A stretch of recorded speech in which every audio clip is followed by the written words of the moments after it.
नमस्कार दोस्तों, मैं आपका दोस्त और होस्ट राजमला और आप देख रहे हैं द बम्बार्ड। द बम्बार्ड की खास साक्षात्कार की श्रृंखला की कड़ी में मैं आप सबका स्वागत करता हूं। इस कड़ी में हम आपको मिलवाते हैं उन नेताओं से जो आम जनता के बीच रहकर उनके हित के कार्य करते हैं, उनके सुविधाजनक कार्य करते हैं। इसी श्रृंखला की कड़ी में आज हमारे साथ जुड़े हैं मंडावा से संदीप जी शर्मा, जो 7 नंबर वार्ड के पार्षद प्रतिनिधि हैं। तो चलिए सीधा मिलवाते हैं आज आपको संदीप जी से। नमस्कार सर। नमस्कार सर। सर, सबसे पहले मैं चाहूंगा कि आप हमारी जनता को अपना जीवन परिचय दें। मेरा नाम संदीप शर्मा, सन ऑफ श्री संत कुमार जी शर्मा जी। मेरे फादर आर्मी से रिटायर्ड हैं जी। और मेरा जन्म वो 1/2/1978 का है। जी सर, आपके राजनीतिक जीवन की शुरुआत कैसे हुई वो भी जरा दर्शकों को बताइए। देखिए, राजनीतिक के अंदर मेरे को बचपन से ही शौक था जी। ये अपना बताऊं मैं आपको, 1995 के बाद जब मैं 9th 10th के अंदर थे जी, तब भी विधानसभा के चुनाव होते थे और होते थे, उनमें मतलब उनके साथ चलना और घूमना, वो एक जिज्ञासा रहती थी जी। और इसी तरीके से फिर 2003 के अंदर मैं यहाँ अपने होटल कासल मंडावा में ठाकुर साहब केसरी सिंह जी के यहाँ काम करने लग गया था जी। और उसके बाद वो भी क्या कि राजनीति में इंटरेस्ट रखते थे, तो उनके साथ साथ ही है ना जी, ये फिर राजनीति बढ़ती गई मेरी। और 2015 के अंदर पहली बार हमारा वार्ड था, जब नगर पालिका के चुनाव आए जी, तो वो महिला वार्ड हुआ जी। तब मेरी वाइफ को उस वार्ड से चुनाव लड़ने का मौका मिला जी। और वार्ड वासियों ने पहली बार में 29 वोटों से मैं चुनाव उस टाइम पे जीता था। जी। हमारी नगर पालिका बन गई थी 2015 में। जी। उसके बाद 5 साल हमने बहुत काम किया। मेरे वार्ड के अंदर ऐसी कोई गली या रोड और लाइट हमने नहीं छोड़ी कि वहाँ कोई वंचित रह गया। जी। फिर 2021 के अंदर दोबारा चुनाव हुए, फिर हमारा वार्ड महिला वार्ड आरक्षित हुआ लॉटरी के अंदर जी। और एकदम विपरीत परिस्थितियां थी, क्योंकि यहाँ पर मंडावा के अंदर 1995 से जिसकी भी ऊपर सरकार होती है राज्य के अंदर जी, उसी की मंडावा में नगर पालिका बनती है। ये एक परिपाटी चल रही है जी। तो उस विपरीत परिस्थिति में मैं 91 वोटों से चुनाव जीता। फिर ये जी। वो जनता का प्यार था, काम था, 5 साल में जनता के बीच रहा, इसी को मानते हुए। और मेरा भाई भी अपने कानोडिया कॉलेज मुकुंदगढ़ में उपाध्यक्ष रह चुके हैं जी। और मैं भी एक बार रामगढ़ RN रुइया से मैंने ग्रेजुएशन किया है और वहीं से एक बार छात्र ये कक्षा प्रतिनिधि का चुनाव होता था वहां पर। जी। एक तो प्रेसिडेंट होता था, फिर कक्षा प्रतिनिधि वो महासचिव वगैरह चुनते थे जी। उसमें मैं टॉस में चुनाव हार गया था। जी। तो मेरा तो यही लग रहा है कि भाई 2 बार वार्ड पार्षद है वो भी महिला ही आरक्षित हो गया है जी। तब देखते हैं आगे क्या होगा। लेकिन जनता के बीच में जो भी काम आता है जुड़ाव रहते हैं और उनकी काम करने की कोशिश करते हैं पूरी। सर, आपकी विचारधारा किस पार्टी से है? मैं सर भारतीय जनता पार्टी से विचारधारा रखता हूँ। तो सर, आपकी विचारधारा सामने वाली पार्टी से कहाँ टकरा जाती है? देखिए, विचारधारा सामने वाली पार्टी एक तुष्टिकरण का जो काम कर रही है ना जी। भारतीय जनता पार्टी सबका साथ, सबका विकास और सबके विश्वास के तर्ज पे काम करती है जी। जबकि सामने वाली जो पार्टी है वो सिर्फ एक वर्ग विशेष को लेकर इतना तुष्टिकरण हो जाता है उनमें कि उनके लिए वो कुछ भी कर सकते हैं। अभी आप देख रहे हैं कि ऐसी ऐसी योजनाएं सरकार ने बनाई, ऐसे ऐसे पिछले 5 साल में काम किए कि वो एक वर्ग विशेष के लिए ही उन्होंने टारगेट करके काम किए थे जी। और अभी जो राम मंदिर का मुद्दा आप ताजा ही है, प्राण प्रतिष्ठा राम सबके हैं जी, बिल्कुल। और इसमें कोई धर्म विशेष की, जब हम हिंदू धर्म में जन्म लिया है जी और 500 साल से जो ये विवाद चल रहा था जी। 500 साल से रामलला एक त्रिपाल के अंदर बैठी थी, सुप्रीम कोर्ट के निर्णय से जी ये काम हुआ, इसमें कोई भेदभाव नहीं हुआ, कोई उसमें भी इन लोगों ने ये समझ लिया कि एक वर्ग विशेष को राजी करने के लिए वहां पर प्राण प्रतिष्ठा के अंदर इनको आमंत्रित किया था, लेकिन वो जा नहीं सके। जी, वो ये अक्सर दाव लगाते हैं, ये बीजेपी वालों को बोलते हैं कि हमें वहां पर जाने नहीं दिया जा रहा है, हमें बुलावा नहीं आया, ये सब क्या ऐसे कुछ नहीं है, सबको निमंत्रण दिया था और वो तो ट्रस्ट का काम, वो बीजेपी का काम था ही नहीं, उसको बीजेपी को से तो जोड़ दिया गया। हाँ, भारतीय जनता पार्टी एक ऐसी पार्टी है जो हिंदुत्व का मुद्दा पूरी प्रमुखता से उठा रही है। जी इस कारण से इसको राम मंदिर को बीजेपी को लड़ने के लिए उसका कोर्ट में लड़ा है, भारतीय जनता पार्टी ने साथ दिया। इन्होंने तो सामने 25-25 वकील खड़ी कर दिए इस मंदिर को नहीं बनने के लिए। और हाल ही में अभी कई कांग्रेस के नेता हैं, जैसे लक्ष्मणगढ़ विधायक गोविंद सिंह जी डोटासरा हैं, वो बोलते हैं हमें न्योता नहीं आया प्राण प्रतिष्ठा का और हमें वहां पर जाने नहीं दिया जाता है, राम सब के हैं, आपके अकेले के हैं क्या? नहीं, ऐसी कोई बात नहीं है। देखो, हर विधायक को हर स्टेट में न्योता नहीं दिया गया, क्योंकि वहां पर जो एक कार्य क्षमता थी, जो उनके जितने मेहमान आने थे लिस्टेड थे, तो इनके जो मेन थे, सोनिया गांधी थी, खड़गे जी थे, तो इन्हीं को जो सिलेक्टेड आदमी थे जी 6 से 7 हजार आदमी, उनको ही तो न्योता दिया गया। 140 करोड़ को एक साथ थोड़ा न्योता दे देंगे? जी बिल्कुल नहीं क्या? तो वो तो बिल्कुल झूठ बोल रहे हैं। जी, हम आते हैं आपकी राजनीतिक पर। जब आपने अपने राजनीतिक जीवन की शुरुआत की, तब आपके सामने क्या क्या चुनौतियां आई? देखो, हमारे परिवार में कोई भी राजनीति के अंदर नहीं था। मेरे से पहली बार ही हमने ही चुनाव लड़ा था वार्ड का। जी और चुनौतियां, देखो, नए आदमी होता है उसके सामने आती है, लेकिन मेरा तो यही मानना है, जो व्यक्ति निरंतर प्रयास करेगा, सही ढंग से प्रयास करेगा और ईमानदारी से प्रयास करेगा, और जो जनता के बीच में रहेगा जी वो चुनाव जीतेगा। जी, आप राजनीतिक में आने के बाद आम जनता के लिए आपने क्या क्या विकास कार्य किए हैं, क्या समाज के लिए आपने कार्य किए हैं, वो भी जरा दर्शकों को बताइए। देखिए, हम पहली बार 2015 में चुनाव लड़ा। जी उस टाइम पे मेरे वार्ड के अंदर ऐसी गलियां थी जहाँ न कोई स्ट्रीट लाइट थी, न सड़कें थी, न नालियां थी।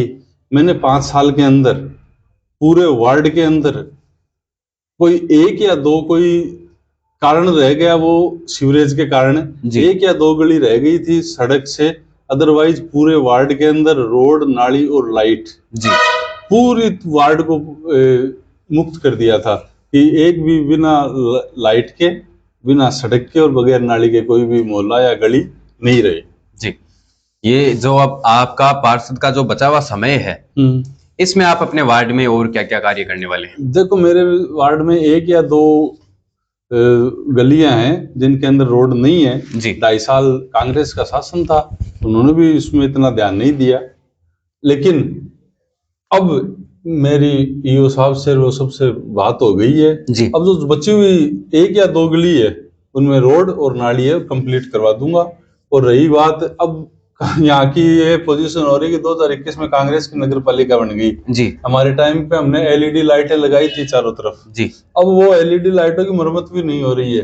अब उन्होंने लट्टू लटका दिए हैं, वो भी चलते हैं नहीं चलते हैं। मतलब लाइटों की इतनी, ये स्ट्रीट लाइट की इतनी दुर्दशा है मंडावा के अंदर कि आप पूछो मत। अब देखते हैं क्या होता है आगे। कोई इनकी जो कंपनी है, इनका कोई हाई कोर्ट में केस चल रहा है, ये नई लाइट लगा नहीं सकते, पब्लिक अंधेरे में रहती है। ये जितनी भी हाई मास्क लाइट्स लगी हुई है ये सब हमारे टाइम पे लगी थी 2015 के अंदर। सीवरेज है वो मंडावा के अंदर हमारी ही देन थी, ठाकुर साहब केसरी सिंह जी थे उनकी देन थी। उनकी वजह से जो आज सीवरेज के अंदर जो पूरा मंडावा के अंदर नई रोडें बनी है और है सीवरेज में, क्योंकि सीवरेज के अंदर जितनी भी रोड बनी थी, जो रोड बनी हुई है, तो सीवरेज वाले भी अगर वो टूटती है तो वो नहीं बनाते हैं। तो पूरा मंडावा के अंदर वो हो रहा है डेवलपमेंट, वो हमारी टाइम का हुआ है। जी सर, हाल ही में जो ये सरकार बदली है, इससे क्या आपके और जो आपके बड़े नेता हैं उनके बदलाव में कोई, उनके वर्ताव में कोई बदलाव आया है? जैसे कि आपके चेयरमैन साहब हैं, आप उनके पास कोई काम लेकर जाते थे, पहले उनका जो रवैया था क्या सेम वही रवैया अब रहता है? साहब, बहुत राज का बहुत फर्क पड़ता है। राज चेंज हो गया, पूरी हवा चेंज हो गई जी। अब नगर पालिका में जाते हैं, अधिकारी है, कर्मचारी है, कोई भी डिपार्टमेंट हो जी, फोन के ऊपर काम हो रहा है। और पहले नहीं होता था? पहले नहीं होता था। पहले वो देखते थे और उसको लटकाने की कोशिश करते थे कामों को जी। लेकिन राज चेंज हुआ है। अभी हमने अपने राज के हिसाब से जो वो रोडवेज बसें थी वो बाईपास जा रही थी जी। अब उनका भी हमने थोड़े दिन पहले अपने यूडीएस मंत्री जाबर सिंह जी खरा यहाँ आए थे जी, उनको हमने ज्ञापन दिया है कि ये सभी रोडवेज की बसें हैं वो अंदर से फिर से शहर में, क्योंकि शहर का वो रोड सीवरेज के कारण रोड का काम चल रहा था, इस वजह से बाईपास जा रही थी। लेकिन अब वो काम पूरा हो गया मार्केट का, तो हमने कहा है तो वो भी हम जल्दी सभी रोडवेज बसें फिर से जी अंदर से शहर से जाएगी, जिससे हमारे व्यापारी वर्ग है और जो जनता है मंडावा की जी उसको भी बहुत राहत मिलेगी, क्योंकि वहां पर बाईपास पे वहां उतार देते हैं तो टेम्पो वाले 100, 150, 200 रुपए कुछ भी उनसे चार्ज कर लेते हैं। मतलब झुंझुनू से मंडावा आने में इतना पैसा खर्च नहीं होता जितना घर पहुंचने में होता है। जी ये भी हमारा एक। जी। स्थानीय नेताओं के बारे में आपका क्या कहना है? उनका आम जनता के प्रति रवैया कैसा है? पार्षदों के प्रति उनका रवैया कैसा है? देखिए, स्थानीय नेता तो ये है कि सब अपना अपना कर रहे हैं, तो अपने से जितना बन से बन पड़ता है जी करते हैं, और अगर अच्छा करेंगे तो जनता उनको फिर से चुन लेती है। अगर हम गलत करेंगे तो फिर अपना आईना दिखा देगी जनता, वो तो कोई दिक्कत नहीं है लोगों जी। के अंदर। हम पिछले सत्र की बात करें तो पिछले सत्र में जब विधानसभा के चुनाव हुए तब भारतीय जनता पार्टी के प्रत्याशी नरेंद्र जी यहाँ से विजयी हुए और फिर वो सांसद बनते हैं और उसके एक साल बाद ही उपचुनाव होते हैं। उस उपचुनाव में कांग्रेस पार्टी के प्रत्याशी जीतते हैं, रीटा चौधरी। तो ये एक साल में क्या हुआ कि जनता का रुख भारतीय जनता पार्टी से सीधा कांग्रेस पार्टी में वापस आ गया? देखिए, 2018 के अंदर मंडावा के अंदर हमारे पहली बार कमल का फूल खिला था। नरेंद्र जी करीब 2300 वोटों से चुनाव जीते थे यहाँ पर। जी लेकिन राज्य के अंदर कांग्रेस की सरकार बन गई। जी हमारे विधानसभा के अंदर एक तो कर्मचारी वर्ग ज्यादा है और प्लस 10% जनता ऐसी होती है जो राज के हिसाब से चलती है, जी उस हिसाब से वोट पड़ते हैं। तो यही 2-3 कारण थे जिनके कारण यहाँ से करीब 33,000 वोटों से उपचुनाव में हम चुनाव हार गए। जी। रीटा चौधरी जी ने आपके अनुसार पिछले सत्र में क्या क्या विकास कार्य करवाए? देखो, कोई भी सरकार होती है, कोई भी विधायक होता है जी काम होते हैं। यहाँ पर भी जैसे कॉलेज है, कृषि विद्यालय, कृषि विश्वविद्यालय भी खुलाया है, एसडीएम दफ्तर भी खुलाया है। वो एक सरकार का रूटीन का वर्क होता है। जी हमारे 2013 से 2018 तक सरकार, अपने नरेंद्र जी विधायक थे यहाँ से। जी उन्होंने तो ये अपने मलसीसर के अंदर अपने पैसों से कॉलेज खुलवाई थी, करीब 6 करोड़ रुपए अपनी जेब से दिए थे उस टाइम पे, जी और अपने कॉलेज खुलवाई थी। यहाँ पर पहली कॉलेज थी गवर्नमेंट कॉलेज मंडावा विधानसभा क्षेत्र। जी। मंडावा एक पर्यटन स्थल है, तो यहाँ पर विदेशी यात्रियों को लुभाने के लिए यहाँ पर क्या क्या कार्य हो रहे हैं? क्या क्या रीटा चौधरी जी शहर का विकास करवा रही हैं? देखो, पर्यटन की दृष्टि से मंडावा अपने शेखावाटी क्षेत्र के अंदर अग्रणी है। जी आज मंडावा की वजह से ही पूरा शेखावाटी के अंदर जो टूरिज्म है वो आगे बढ़ रहा है। और ये जो 116 करोड़ की जो योजना यहाँ सीवरेज की पास हुई थी, जी वो टूरिज्म की देन थी, क्योंकि एज पर नॉर्म्स के हिसाब से सीवरेज जहाँ पास होती है जहाँ 50,000 की आबादी होती है। जी लेकिन मंडावा हेरिटेज और अपने टूरिज्म की वजह से अपने ठाकुर केसरी सिंह जी की, माननीय वसुंधरा राजे जी उस टाइम पे सीएम थी, उनका बहुत अच्छा था, तो उस कारण से उन्होंने 116 करोड़ रुपए टूरिज्म के हिसाब से ही मंडावा में सीवरेज पास हुई थी। जबकि नॉर्म्स के हिसाब से, लेकिन नॉर्म्स के हिसाब से होती तो आज तक बिसाऊ है, जी मंडावा और बिसाऊ समकक्ष है, लेकिन वहां पर सीवरेज पास नहीं हुई। पिछले 5 साल में कांग्रेस की सरकार थी, जी नहीं करवा पाए। जबकि पिछले 5 साल में तो यहाँ के प्रत्येक विधायक को इतनी छूट दे रखी थी काम कराने की, पूछो मत। जी। हाल ही में जो चुनाव हुए हैं विधानसभा के, उनमें आपने अपने प्रत्याशी को जिताने के लिए किस प्रकार प्रयास किया, किस प्रकार संघर्ष किया, वो भी जरा दर्शकों को बताइए। देखिए, हमने भारतीय जनता पार्टी के प्रत्याशी को जिताने के लिए दिन रात मेहनत की, जी लेकिन मंडावा शहर के अंदर इस बार ध्रुवीकरण वोटों का इतना ज्यादा हुआ कि पूछो मत। जो अपने माइनॉरिटी के वोट है, जी वो 96 से 97% वोट एक तरफा कांग्रेस की तरफ पड़े हैं इस बार। जी और फिर जातिवाद भी आ जाता है। इस कारण से अपना मंडावा के अंदर मुस्लिम बाहुल्य है, जी। इस कारण से थोड़ा सा हम पीछे हट गए। तो क्या अदरवाइज तो इसी वजह से इस बार भारतीय जनता पार्टी को यहाँ से हार का सामना करना पड़ा है? ये भी एक बड़ी हार है। और उसके अलग से अपन ये सोचे तो कुछ सांसद साहब भी पिछले 5 सांसद बनने के बाद में मंडावा क्षेत्र के अंदर इतने, क्योंकि सांसद बनने के बाद क्षेत्र बड़ा हो जाता है उनका भी, पूरा कार्य झुंझुनू देखना क्षेत्र पड़ता है। झुंझुनू में 8 विधानसभा आती है। जी और कोरोना के कारण उनका बजट भी था, वो कोरोना के कारण जो अपने को ये इंजेक्शन वगैरह लगे, वो सब सांसद कोटे से ही उनका बजट लैप्स कर दिया गया था उसमें। जी तो इस कारण से थोड़ा सा मंडावा विधानसभा क्षेत्र के अंदर सांसद साहब की सक्रियता थोड़ी कम रही। वो भी जनता ने थोड़ा महसूस किया। जी, नरेंद्र जी सांसद बनने के बाद पूरे झुंझुनू के लिए उन्होंने क्या क्या विकास कार्य करवाए हैं? देखो, सबसे बड़ा विकास कार्य तो मंडावा के अंदर बताऊं मैं आपको, 282 करोड़ की लागत से उन्होंने ये 3 हाईवे पास हुए हैं। जी। इसके अलावा 38 करोड़ झुंझुनू से, हम फतेहपुर जा नहीं सकते थे, बस किराया वाले भी मना कर देते थे। जी। झुंझुनू से फतेहपुर तक की जो रोड और हमारे बाईपास है, जितनी, ये सब नरेंद्र जी की देन है, उनके ही कोटे से हुआ है। जी, हम राजनीतिक क्षेत्र की बात करें तो पूरे भारत में आपका सबसे पसंदीदा चेहरा कौन सा है? देखो, पूरे भारत में तो आज पूछने की जरूरत नहीं है, नरेंद्र मोदी पसंदीदा चेहरा है, और दूसरे उसके बाद योगी आदित्यनाथ। जी, क्या वजह है कि ये दोनों ही लोग आपके इतने चहीते हैं? भाई, दोनों ही लोग, ये है कि दोनों ही सिर्फ देश के लिए जीते हैं, जो काम करते हैं देशवासियों 140 करोड़ जनता के लिए काम करते हैं। जी, आपका राजनीतिक में अगला कदम क्या होगा? देखो, अपना तो अगला कदम है कि सांसद मंडावा से, झुंझुनू से, जी। हमारा सांसद है वो विजयी हो, क्योंकि अगले ही चुनाव आ रहे हैं 2-3 महीने बाद, और हमारी मंडावा विधानसभा क्षेत्र से जितने वोटों से ये हम आ रहे हैं विधानसभा के अंदर, उससे अधिक वोटों से हम सांसद के चुनाव में मंडावा विधानसभा क्षेत्र से लीड देंगे।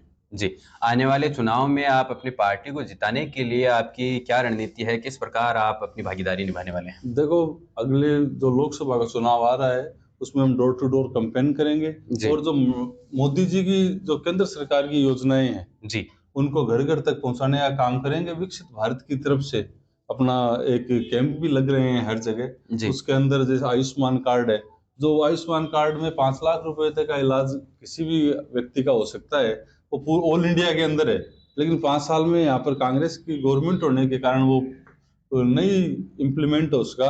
अब वो भी है, उज्ज्वला योजना है जी। इसके अलावा पीएम किसान निधि वाला भी है, और भी 17 योजनाएं ऐसी है जो केंद्र की तरफ से गरीबों के लिए, उत्थान के लिए चल रही है। उन योजनाओं का घर घर तक पहुंचाएंगे। अब सरकार भी हमारी यहाँ आ गई है राजस्थान के अंदर, और आज ही एक पास हुआ है कि पहले हम सरकारी हॉस्पिटल के अंदर 2-3 बजे बंद कर देते थे, अब 9:30 से शाम को 6 बजे तक कंटिन्यू वहां पर डॉक्टर बैठेंगे और देखेंगे। ये एक आम जनता के लिए बहुत बड़ी सौगात है जी। तो क्या आप भी भविष्य में कोई मंडावा से कोई बड़ा चुनाव लड़ने के बारे में विचार बना रहे हैं? नहीं सर, हम तो केवल लोकल स्तर पर ही चुनाव लड़ेंगे जी। अगर राजस्थान में अब बीजेपी की सरकार है तो राजस्थान में क्या क्या परिवर्तन देखने को मिल रहे हैं आम जनता को? देखो, आम जनता को जो भ्रष्टाचार का खुला नंगा नाच पिछले 5 साल में हुआ है जी। अभी पेपर लीक का मामला बताऊं, युवाओं का था, अभी भी 2 पेपर हुए हैं अपने जी, एक पेपर भी लीक नहीं हुआ है। बीजेपी है यहाँ पर, सीएम का चेहरा लीक नहीं है, सीएम का नाम लीक नहीं हो सकता पेपर तो बहुत बड़ी बात है। बिल्कुल, सीएम साहब का चेहरा बिल्कुल भी सामने नहीं आया था। हाँ, डायरेक्ट उनको भी नहीं पता था। हाँ जी। राजस्थान के नए सीएम है भजनलाल जी शर्मा जी। ये राजस्थान में किस प्रकार के परिवर्तन देखने को मिल सकते हैं? किस प्रकार राजस्थान बढ़ रहा है? देखो, भजनलाल जी शर्मा को सीएम बनाना एक पार्टी के अंदर, और एक सीधा मोदी जी का मैसेज है कि भारतीय जनता पार्टी के अंदर जो भी काम करेगा व्यक्ति ईमानदारी से, उसको कोई भी प्रोत्साहन रूप से कोई भी पद मिल सकता है जी। क्योंकि भजनलाल जी शर्मा कई दिनों से अपने महामंत्री, प्रदेश महामंत्री के रूप में काम कर रहे थे। करीब मेरे हिसाब से 15 साल हो गई उनको जी। तो और ईमानदारी से काम किया, और उनकी नज़र में पहली बार सांगानेर से 50,000 के लगभग 48-50,000 के लगभग चुनाव जीता, और उनको मुख्यमंत्री बनने का मौका मिला। आम कार्य करता है, धरती से जमीन से जुड़े हुए लीडर है, तो आम जन का दर्द समझते हैं। तो उनके जो आमजन को जो योजनाएं लाभदायक होगी वही योजनाएं लागू होगी जी। राजस्थान में 2 नेता ज्यादा प्रिय रहे हैं, एक तो हैं श्री अशोक जी गहलोत और एक है श्री वसुंधरा जी राजे। इन दोनों में से आपके अनुसार जनता के लिए सबसे अच्छे नेता कौन से हैं और इन दोनों में क्या समानताएं हैं? देखिए, दोनों ही लीडर अपने अपनी जगह अच्छे हैं। कांग्रेस के अंदर भी अशोक जी गहलोत 3 बार मुख्यमंत्री बने हैं, और माननीय वसुंधरा जी भी 2 बार मुख्यमंत्री बनी है जी। लेकिन दोनों ही मुख्यमंत्री बनने के बाद सरकार रिपीट नहीं करवा सके जी। ये एक तो समानता है। क्योंकि बीजेपी के अंदर वसुंधरा जी भी 163 और 120 सीट लेके, एक बार तो 120 सीट मिल रही थी उनको, जी एक बार 163 का प्रचंड बहुमत मिला था। लेकिन रिपीट कराने में दोनों ही लीडर अपनी अपनी पार्टी को सरकार रिपीट कराने में विफल रहे। जी, हमें अक्सर सुनने को मिलता है कि कांग्रेस पार्टी ने पिछली बार बहुत सारी जन कल्याण योजनाएं निकाली और जनता को लाभ पहुंचाने के लिए अलग अलग योजनाएं निकाली। इतनी योजनाएं निकालने के बावजूद राजस्थान में कांग्रेस हार गई। देखिए, योजनाएं निकाले, लेकिन वो कहते हैं ना कि मरे हुए को अमृत पिलाने से वो जिंदा नहीं हो जाता। जी जो भी काम इन्होंने किए वो लास्ट में किए। अगर ये योजनाएं वो अगर चाहते थे कि जनता को लाभ मिले और मिले, तो जब सरकार बन गई थी उनकी उसी टाइम पे लागू करनी चाहिए थी उनको। ये तो फिर एक तरह से लॉलीपॉप हो गया कर्नाटक चुनाव के अंदर जीतने के बाद में कि भाई ठीक है, वहां पर फ्री का नाम लेके 6 महीने में हमने कर दिया और फिर आ जाएंगे सरकार, फिर देखेंगे चलेगी तो ठीक है, नहीं चलेगी तो ठीक है। अगर उनकी ईमानदारी थी चलाने की तो इनको पहले ही चालू कर देनी चाहिए थी। जी, आपने पहले भी बताया था राम मंदिर के बारे में। हमें अक्सर सुनने को मिलता है आपकी विपक्ष की पार्टी के लोगों से कि जो राम मंदिर की जो प्राण प्रतिष्ठा 22 तारीख को हुई है, ये मंदिर का कार्य पूरा होने के बाद भी हो सकता था, और ऐसे ही आरोप लगते रहते हैं कि ये एक राजनीतिक में इस मंदिर को लिया जा रहा है। इसमें कितना क्या तथ्य है? देखो, न तो भारतीय जनता पार्टी का इस मंदिर से कोई वो ट्रस्ट, जो मंदिर का जो निर्माण चल रहा है कर रहे हैं जी वो ट्रस्ट के अधीन काम है ये। और राम मंदिर बनने में भी कोई भारतीय जनता पार्टी ने 1 रुपया नहीं दिया है। जी टोटल 140 करोड़ हिंदुस्तानियों के पैसे से ये राम मंदिर बन रहा है। जी अब रही बात भारतीय जनता पार्टी की, तो भारतीय जनता पार्टी खुल के राम मंदिर के साथ थी। 1985 से मुद्दा चल रहा था। 1985 के बाद 92 सीट थी उस टाइम पे भारतीय जनता पार्टी की, जी राम के साथ रही। राम के साथ रहने से भारतीय जनता पार्टी तो 2 सीट से 303 पे आ गई। तो कांग्रेस उस टाइम पे विरोध में आई राम के, तो आज 44 सीट के अंदर आ गई। जी तो भगवान राम का है तो इसके अंदर कोई राजनीति होनी ही नहीं चाहिए, ये तो सबका है। जी बिल्कुल। आज के हमारे युवा हैं वो अक्सर रास्ता भटक जाते हैं, गलत संगत के साथ गलत कार्य करने में लग जाते हैं। उन रास्तों को सही लाइन पर लाने के लिए आप युवाओं को कोई संदेश देना चाहते हैं तो वो भी आप हमारे चैनल द बम्बाट के माध्यम से दे सकते हैं। देखो, युवाओं का सबसे बड़ा तो मैं युवाओं को करना चाहता हूं कि आज की तारीख के अंदर युवा अपना टारगेट लेके आगे चले। और देखा देखी के अंदर आज युवा है वो नशे के अंदर और अपराध के अंदर केवल जो शौक है ना जी पूरा करने के लिए, इससे उनके माँ बाप और उनकी जो परवरिश होती है उन पे सवाल उठता है। जी तो संस्कारित बने, अच्छी मेहनत करें और आगे बढ़े और शॉर्टकट अपनाने से बचें। जी धन्यवाद। आपसे मिलकर अच्छा लगा। मैं और मेरी पूरी टीम आपके उज्जवल भविष्य की कामना करते हैं। बहुत बहुत धन्यवाद आपका। जी धन्यवाद। दोस्तों, ये थे आज हमारे साथ संदीप जी शर्मा। इनसे मिलकर आपको कैसा लगा ये आप हमें कमेंट बॉक्स में बताइएगा। मिलते हैं जल्दी एक और नई शख्सियत के साथ, तब तक के लिए धन्यवाद।